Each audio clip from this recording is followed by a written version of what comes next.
Hello dear students, today we are going to study the last part of the chapter, that is Newton's law of motion and its application in sports. So talking about Newton's first law, you all have read about Newton's law. So according to Newton's first law, for an object remains to be at rest or in motion unless a force is acted on it.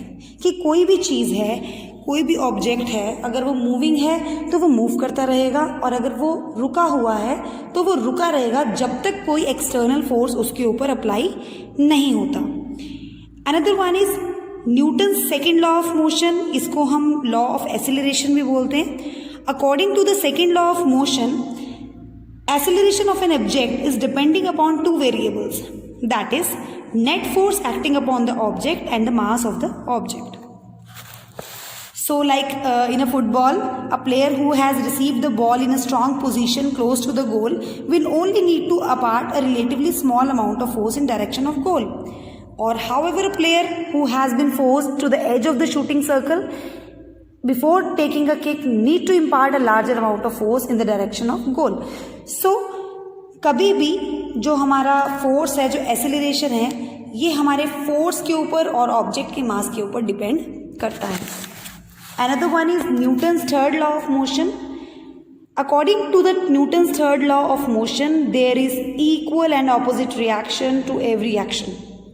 So you can easily say that to every action there is an equal and opposite reaction.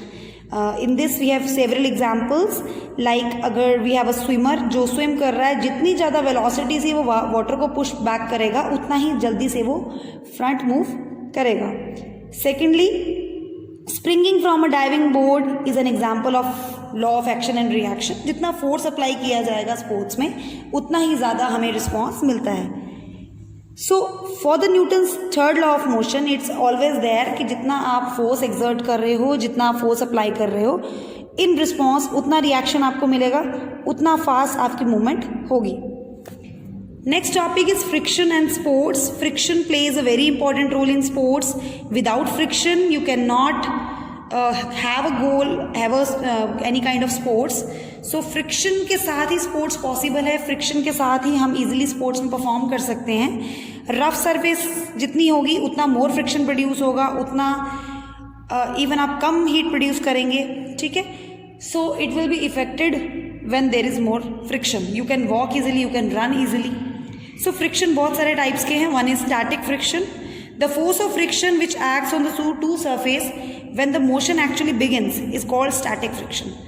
वो friction जो दो surfaces के बीच में है, जब motion start हो उसी time उसे हम स्टैटिक फ्रिक्शन कहते हैं. Static friction is also called limit friction because it represent a biggest possible friction between two surface under the given condition. तो इसको बिगेस्ट फ्रिक्शन भी बोलते हैं. बिगेस्ट इसलिए क्योंकि जब कोई चीज़ स्टेशनरी है and suddenly it going to start, तो स्टार्टिंग में उसका फोर्स ज़्यादा लगता है due to more friction. As soon as it start moving और स्टार्ट रोलिंग तो उसको इतना फोर्स की नीड नहीं पड़ती. अनदर वन इज डायनामिक और काइनेटिक फ्रिक्शन. डायनामिक फ्रिक्शंस के दो एग्जांपल्स हैं, like sliding friction and rolling friction. Sliding friction होता है जब कोई ऑब्जेक्ट स्लाइड करता है ओवर द अनदर ऑब्जेक्ट, तो उनके बीच में स्लाइडिंग फ्रिक्शन होता है. वेयर एज देखो स्लाइडिंग फ्रिक्शन में क्या होता है, एक ऑब्जेक्ट उसकी पूरी सरफेस के साथ कांटेक्ट में रहती है. वेयर एज रोलिंग फ्रिक्शन जैसे व्हील्स के केस में होता है, इसमें क्या होगा कि जो ऑब्जेक्ट होगा वो रोल करेगा और एट अ टाइम पूरी सरफेस कांटेक्ट में नहीं होती है. So what is the application of friction in sports? Friction is usually called the necessary evil. Friction को हम necessary evil बोलते हैं because it help us to move, it help us to run. Without friction ना हम move कर सकते, ना हम run कर सकते. Practically every single sport relies on the friction in some way. Friction in sports and physical exercise in sometimes advantage and sometimes disadvantage. तो friction कभी फायदेमंद भी होता है और कभी इसके हैजार्ड्स भी होते हैं. एडवांटेज में तो आ जाएगा, इट हेल्प्स इन मूवमेंट. आपको मूव करना है, कहीं भी मूव करना है इजीली, आप फ्रिक्शन की हेल्प से मूव कर सकते हो. किसी ऑब्जेक्ट को होल्ड कर रहे हो तो that is also possible due to friction. आप कोई ऑब्जेक्ट कैच कर रहे हो, it's possible due to friction. आप किसी भी चेंज की डायरेक्शन चेंज कर रहे हो तो आप उसको हिट करोगे, उसमें भी फ्रिक्शन नेसेसरी है. किसी को स्टॉप करना है, then again you need to have a friction. Disadvantage क्या है कि जितना ज़्यादा फ्रिक्शन होगा उतना ज़्यादा एनर्जी का वेस्ट होगा, उतनी ही ज़्यादा एनर्जी कंज्यूम होगी, अल्टीमेटली बिना मतलब में एनर्जी का वेस्टेज होना है। Another thing is wear things out. तो फ्रिक्शन की वजह से क्या होता है, चीज़ों का वेयर एंड टेयर ऑफ होता है, चीज़ें घिस जाती हैं। Slow speeds, friction speed slow down करता है। Rolling shoes and smooth surface are use to minimise the friction. तो आपके रोलिंग शूज हैं या बहुत स्मूथ सरफेस होती है, हम उसको क्यों करते हैं, क्यों यूज़ करते हैं, ताकि फ्रिक्शन कम से कम हो। फ्रिक्शन की वजह से मूवमेंट डिफिकल्ट हो जाते हैं, जितना हम इजीली सरफेस पे मूव कर सकते हैं वो पॉसिबल नहीं है। फ्रिक्शन की वजह से ज़्यादा कॉज इंजरीज भी हो जाती हैं। इवन बॉल अगर हम थ्रो कर रहे हैं तो बॉल की फ्लाइट को भी वो रिड्यूस करता है। Plus friction increase the heat parts. तो जितना ज़्यादा फ्रिक्शन होता है उतना हीट पार्ट इंक्रीज होता है। फ्रिक्शन को हम अलग अलग मेथड से रिड्यूस कर सकते हैं, like we can polish the surface to make it smooth, we can lubricate the surface, lubrication में हम ऑयलिंग करते हैं, ग्रीसिंग करते हैं। Then we can do streamlining. Streamlining में क्या होता है, किसी ऑब्जेक्ट को फ्रंट से स्ट्रीम लाइन शेप देना ताकि वो ईजिली एयर में से या वाटर में से कट थ्रू कर सके।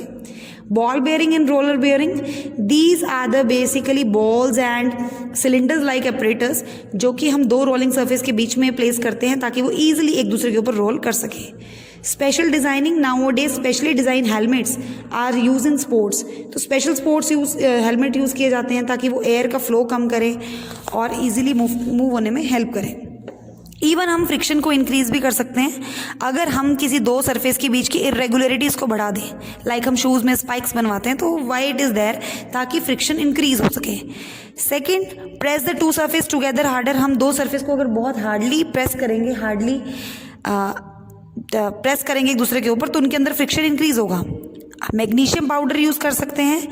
हम ल्यूब्रिकेंट्स को हटा सकते हैं, जैसे कि ताकि दो सरफेस ड्राई हो जाएं, जितना ज़्यादा वो ड्राई होंगे उतना ही ज़्यादा उसके अंदर फ्रिक्शन होगा। तो फ्रिक्शन का स्पोर्ट्स में एडवांटेज भी है, डिसएडवांटेज भी है। So friction, you can say that friction is the necessary evil. That is, it is necessary as well as it is a evil for you. So that's all with this chapter. I hope you have understood the chapter well. Thank you.